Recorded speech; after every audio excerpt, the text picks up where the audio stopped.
샬롬. 오랜만입니다. 사정상 심신이 편치는 못하고 건강관계도 있고 해서 며칠 빠졌습니다. 이 새벽에 6시에 강의 설교로 계시록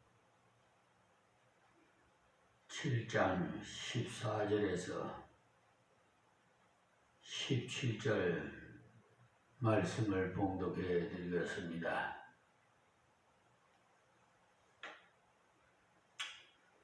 내가 가로되 내 주여 당신이 알리이다 하니 그가 나들의 이르되 이는 큰 환난에서 나오는 자들인데 어린 양의 피에 그 옷을 씻어 희게 하였느니라. 그러므로 그들이 하나님의 보좌 앞에 있고 또 그의 성전에서 밤낮 하나님을 섬기매 보좌에 앉으신 이가 그들을 위해 장막을 치시리니 저희가 다시 줄이지도 아니하며 목마르지도 아니하고 해나 아무 뜨거운 기운에 상하지 아니할지니 이는 보좌 가운데 계신 어린 양이 저희의 목자가 되사 생명수 샘으로 인도하시고 하나님께서 저희 눈에서 모든 눈물을 씻어주실 것임이니라. 아멘. 찬양 드리겠습니다. 하나님께서는 우리의 찬양을 기뻐 받으십니다.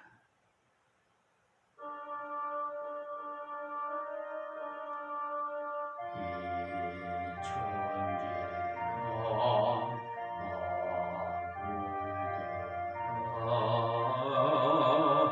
복 주시는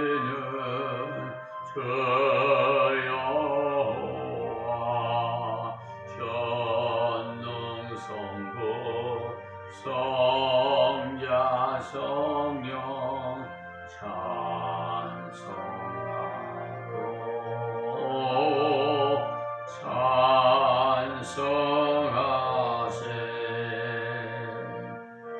아멘.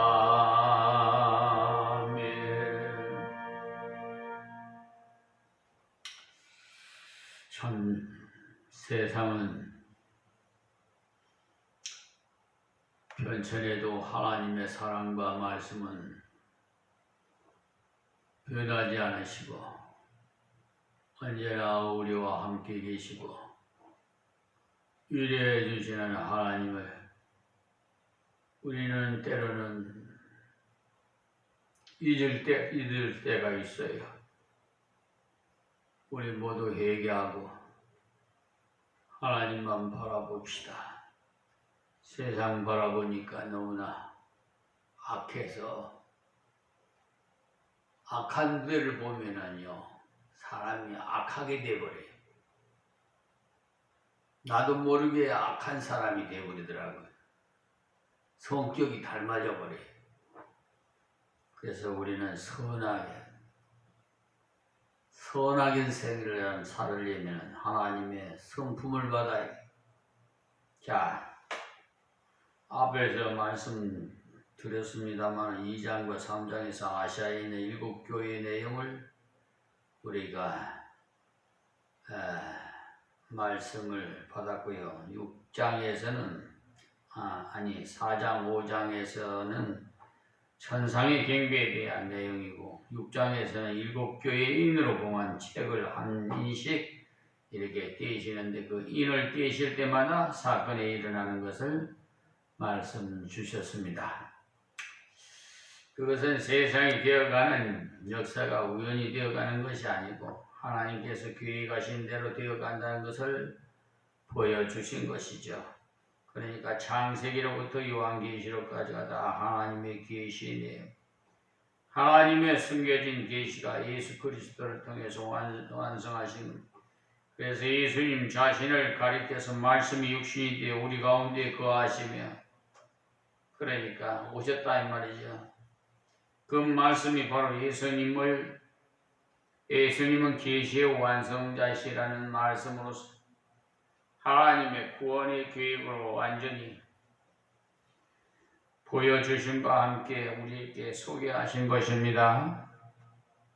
첫째 인을 떼시니까 흰말이 나오고 활을 가진 자가 나가서 이기고 또 이기려고 하더라고 했는데 곧 복음 증거로서 하나님의 백성들의 능력 있는 역사라는 말씀이고요. 그의 여러 가지 환란이 일어나는데 그 모든 환란은 복음 전파를 촉진하는 일이라고 말씀드렸습니다. 사람들은 이 세상 사는 동안에 환란이 없을 수가 없어요. 저 역시 마찬가지고요.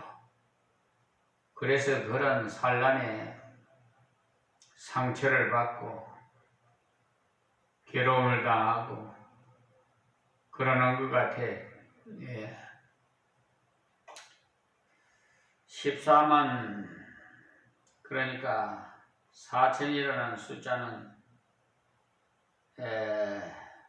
이마에 도장을 찍었다는 내용이 우리가 배웠는데요. 7장에 6째 인을 떼신 후에 천상의 모습을 잠시 보여주면서 땅의 네 모퉁이에서 바람을 장악하고 있는 천산을 향해서 하나님의 종들이 이마에 인을 치시기까지 잠시 바람을 정지하도록 말씀하셨고 하나님이 인을 가지고 14만 4천의 이마에 도장을 찍었다는 내용을 우리가 배웠습니다. 이 14만 4천이라는 숫자는 예수 그리스도를 믿어서 구원받은 완성된 숫자를 말씀한 건데 그렇다고 해서 14만 4천 명만 구원의 무리에 해당된다는 말씀은 아닙니다. 그러니까 택감받은 성도 전체를 가리키는 상징적인 숫자라고 생각하시면 좋겠습니다. 계시록에 나오는 숫자들은요, 문자들을 해석을 하면 엉뚱한 해석이 나오게 됨으로써 주의해야 됩니다. 그 14만 4천의 수는 신구약 모든 성도를 종합해서 말씀한 것인데 그들을 가리켜서 이마에 하나님의 입맞은 자라고 했습니다. 에베소서 1장에 보면 성도가 성령의 인치심을 받은 자라는 말씀이 나오지요. 하나님의 입맞은 자라는 건 택함받은 자라는 말씀. 하나님께서 택하셨고 예수께서는 속죄하셨고 성령께서는 감동하심으로써 예수 그리스도를 믿고 구원받도록 하셨어요. 성령의 인치심이라는 말은요, 예수를 주시라 시인해서 구원받도록 하신 것을 말씀한 겁니다. 여러분들이 예수 그리스도의 십자가와 부활을 나의 구원을 위한 것으로 마음으로 믿고 입으로 시인했다면 하나님의 인 맞은 자이면 틀림없습니다. 성령의 인을 맞은 자이면 틀림없습니다. 인을 맞았다는 말은 하나님의 확실한 소유자라는 말, 성령께서 보증하신 하나님의 자녀임을 확증한 것임을 말로서 역시 상징적인 말입니다. 지난 시간에 배운 9절부터의 내용도 14만 4천과 같은 내용인데요. 9절에 보면 셀 수 없는 큰 물이라고 했는데 하나님의 구원 역사는 어느 민족에게나 기울어진 것도 아니고 어느에만 기울어진 것도 아니고 어느 나라에만 기울어진 것도 아니고 모든 족속을 망라한 것임을 강조합니다.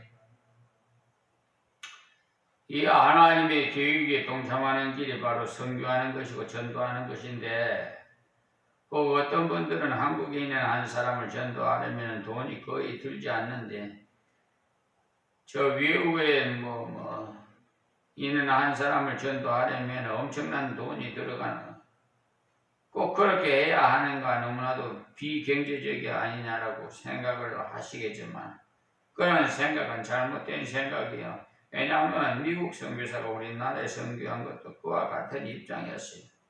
미국 땅에서 전도하면 돈도 들지 않고 쉬웠겠지요. 우리 한국 땅에 와서 온갖 고생을 하면서 선교했기 때문에 그 씨앗으로 인해서 미국 땅에 심은 씨앗보다 후일에 훨씬 더 많은 열매를 거두었습니다. 그러니까 하나님의 섭리와 인간의 계산과는 다르다는 것을 알아야 돼요. 제가 세브란스 병원을 종종 갑니다. 왜냐하면 무흡증세가 있어가지고 이비인후 국가를 가는데 코골이하고 무흡증세 때문에 제가 21인데요. 혼자 생활하니까 옆에서 누가 말을 해줘야 되는데 말을 해줄 사람이 없잖아요. 혼자 잠잤는데. 그래 어쩌다가 병원에 가서 갈 일이 있었는데 병원에서 병동에서 같이 자다가 그 병동에 있는 분이 깜짝 놀래요. 목사님 잘못된 줄 알았다고 숨을 안 쉬어서 한참 있다가 그냥 푹 하서 깜짝 놀랬다 하는데 어쨌든 이랬든 저랬든 누구를 통해서든지 하나님께서는 생명을 때가 될 때까지 계속 누구를 통해서든지 인도해 주시고 또 고쳐주시고 그러시는 것 같아요. 근본에도 척추 2차 수술을 했는데요.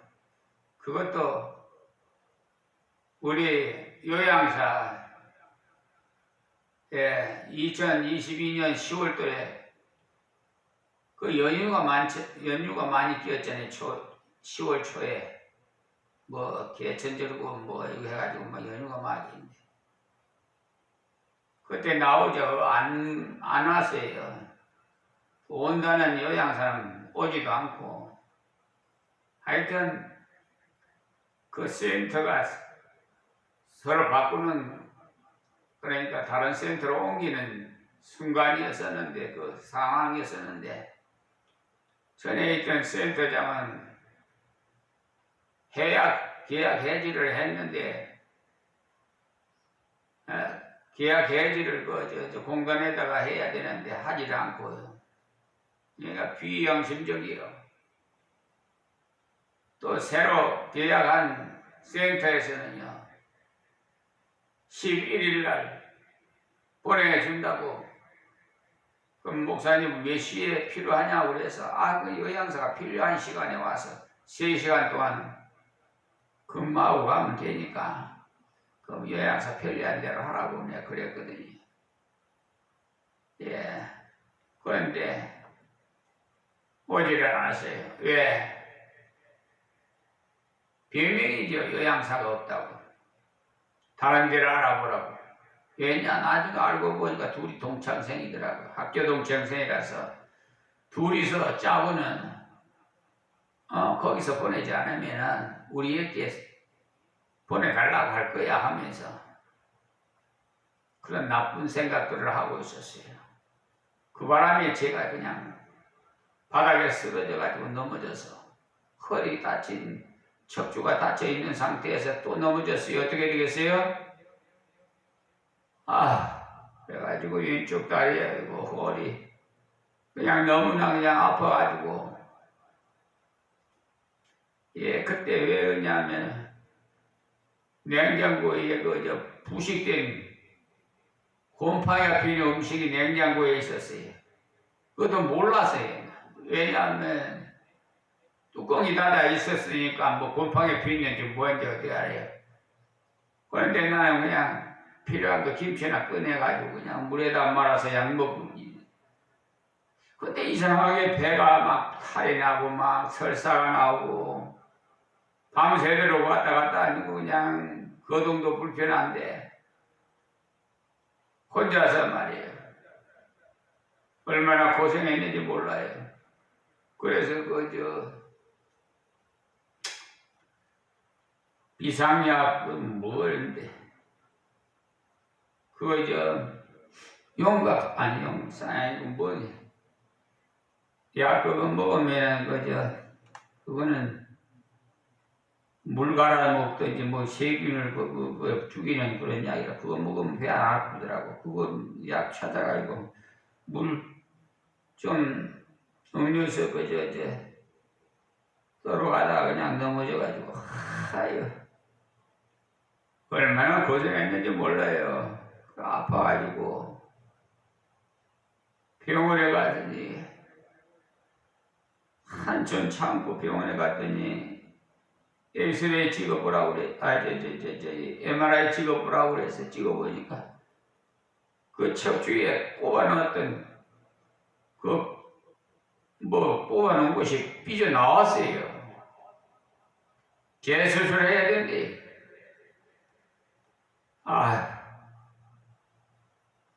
근데 뭐 돈이 있어야 또 재수술을 하지. 아프긴 한데 그래 어쨌든 참고 돌아왔다가 다음에 하지요 하고 돌아왔다가 하나님 은혜로 이번 그러니까 며칠이고 10월 25일날 이번에 26일날 수술했는데 5시간 걸렸어요. 5시간 수술을 9시에 들어가서 오후 2시에 나왔어요.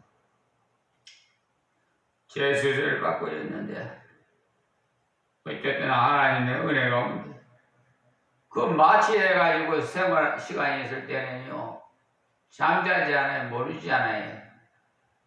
야 너무나 편안하더라도 나중에 천국 갈 때는 그렇게 근심 걱정도 없고 그렇게 편안할 것 같은 그 생각이 나더라고요.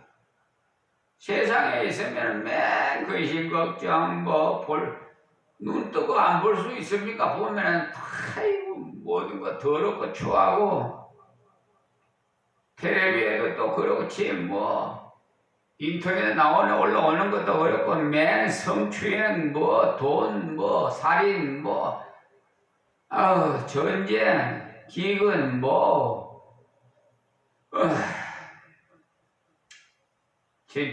정말 세상에 살고 싶은 생각이 없어요. 하나님 빨리 나 좀 불러주세요. 나 하나님 곁에 가고 싶은 생각밖에 없어요. 세상이 싫어졌어요.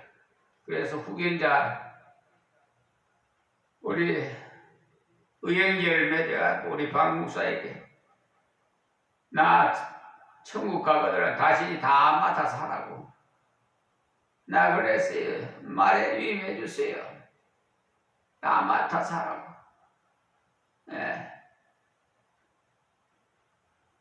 이 예배당에는 정말 눈물 뿌려 기도하는 분들이 많습니다. 그걸 다 지금 말씀을 못 드리겠고요. 어쨌든 우리는 한 영혼을 구원하기 위해서 기도도 해야 되고 물질도 사용돼야 되고 근데 세브란스 병원에 가면 거의 미국 선교사들이 다 해놓은 거 아니? 너무나 좋아요. 하나님 말씀이 벽에 다 붙어 있고요. 또 교수 의사를 상대로 해서 모든 분들이 다 예수 믿어. 그곳에는 그러니까 그냥 내 집에 온 것 같아. 기분이 그렇게 좋아. 이제 연세 세브란스 병원 얘기는 그만하고 서양 선교사님들이요 아프리카에 가갖고 선교를 했습니다만 좀 잘못한 점이 있는 것 같은데요. 무엇이 잘못인가 하면 그들은 너무나도 무식해갖고 말은 있는데 글이 없어요. 이들에게 교회를 맡겼다가는 되지 않을 것이다 해서 선교사가 임무의 선교는 게을리하고 선교사가 가서 일종의 목회를 했기 때문에 그러다 보니까 현지 교회가 복음적으로 활발하게 자라나지 못한 결점이 생겼습니다. 우리 교회가 선교하는 교회는 밤무서 섬에서 예, 수고하시는 우리 참 오래됐습니다만은 벌써 수십 년 됩니다.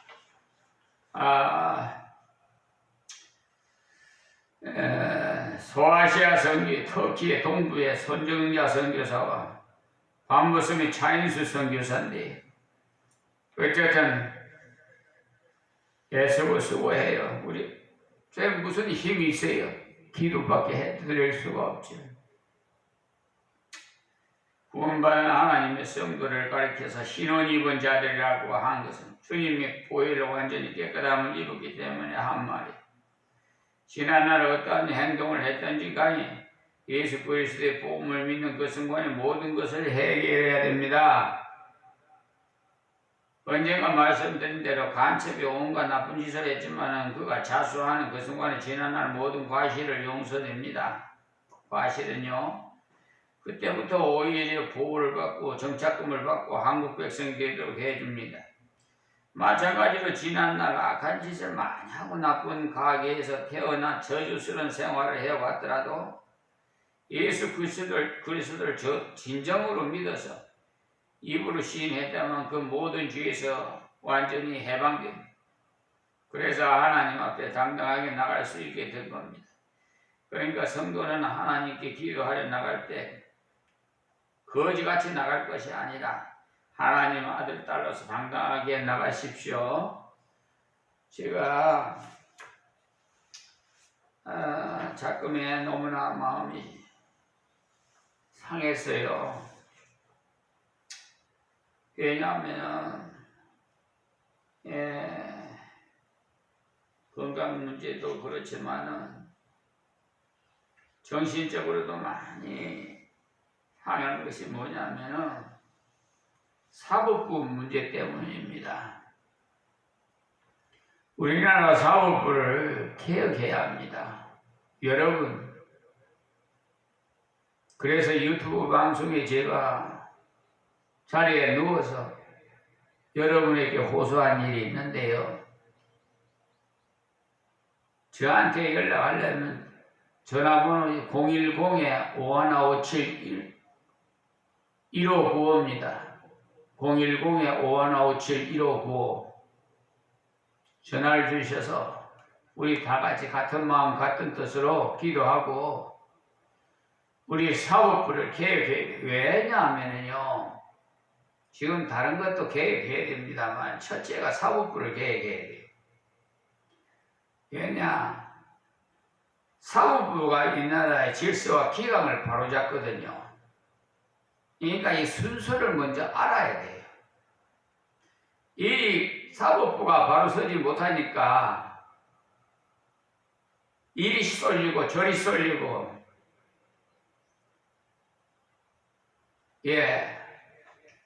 기준이 없어요. 그러니 어떻게 해요? 편협적인 판결 올바르지 않죠?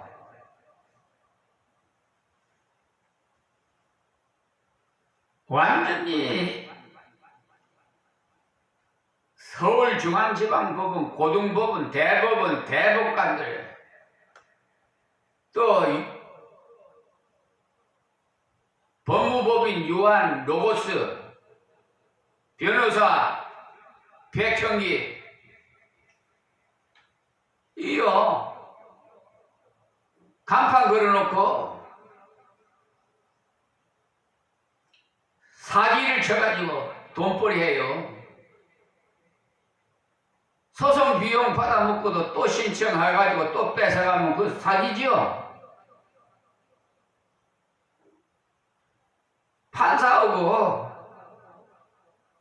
정관예우로 다 해가지고 지금도 끄떡없어요. 다른 사람 같으면은 감옥에 갔을 텐데 끄떡없어요. 변론기일에도 안 참석 안 해도 그냥 승소해요. 여러분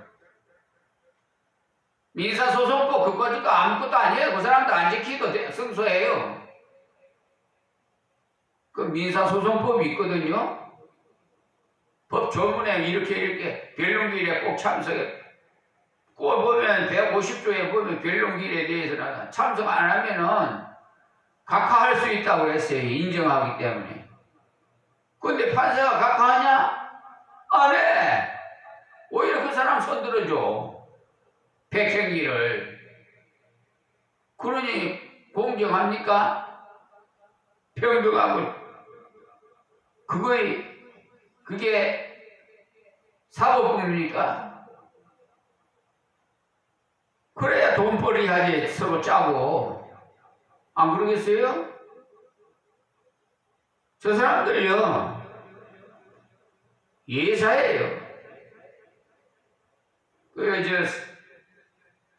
월남전에 가가지고 사람 전쟁을 하면 사람 한 번 죽이는 데는 덜덜덜덜덜덜덜 막 떨립니다. 사람을 안 죽여보고 처음에 이제 전쟁할 때 할 때는 막 떨려요. 근데 사람이 죽어가면은, 왜냐하면 내가 살기 위해서는 적을 죽여야 되거든요. 적을 한 번 죽이기 시작하면 쓰러지고 하면 그냥 막 죽여도 안 떨려요. 담대해져요. 왜 그러지 않습니까? 처음 순간이 죽고 들어온 것이지 한 번 그것을 고비를 넘기면 막 밥 먹듯이 그냥 예사예요. 그러니까 사기꾼들이요 예사예요. 성추행하는 사람들도 예사고요. 네? 자기 마음것이요. 마음대로야. 아니 법 기득권을 가지고 있으니 뭐 무슨 지혜를 지어 무슨 소용이 있어요. 자기 마음대로인데 뭐. 안 그러겠어요? 지금 현재 그래요. 이것이 대한민국 사법부예요. 그래서 제가 유엔 사무총장한테 편지도 보내고 인권위원회도 보냈습니다만 남은 나라에서 뭐 우리나라 간섭하겠습니까? 우리나라에서 우리나라가 국민이 개혁을 해야지. 우리가 무슨 힘이 있어요? 하나님께 기도해야지 또. 저는 그렇게 생각합니다.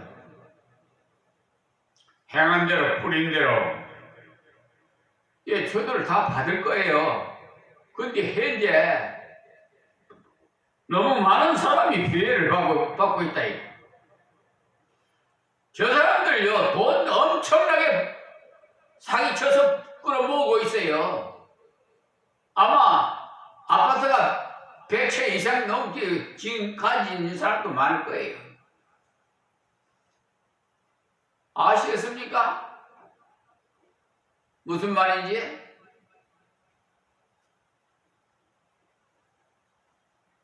그래 대부분에서요 가만히 이거 이제 읽어보니까 심판을 하려고 읽어보니까 참 입장이 곤란하거든요. 이것을 만약에 나한테 승소를 하게 되면은 한 200명의 옷을 벗어야 돼요.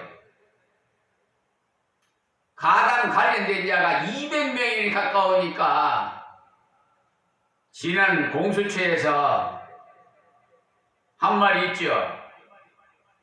공수처 김우국인가 뭐 국회 대책 질문에서 의원이 질의해서 1년에 10명만 기소하면은 이 나라 마비된다고 그러잖아요. 제가 공수처에다 고발한 것만 해도 200명이 가까이에요. 그것이 다 대법원으로 단순히 이첩으로 넘어왔더라고요. 그것이 또 중앙지법으로 검찰청으로 넘어와서 다 그냥 무마시켜뿌리냐. 무야기야 그냥 없애뿌려. 아시겠습니까?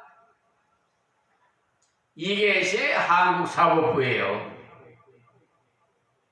예? 분명히 죄를 지었어요. 법이 뭐 필요 있어요? 저 사람들은요 법 필요 없어요. 법이 있으면 법을 지켜야 되는데 법이 필요 없다니까. 한국의 법은 죽었어요. 속지 마세요. 그래서 아주 나쁜 사람, 이 사람들 하나님께서 보응하라고 내가 가지고 왔는데요. 이 판결문을 가지고 왔어요. 이 판결문을 가지고 왔는데 이분이 누구냐? 재판장 대법관 서경환이,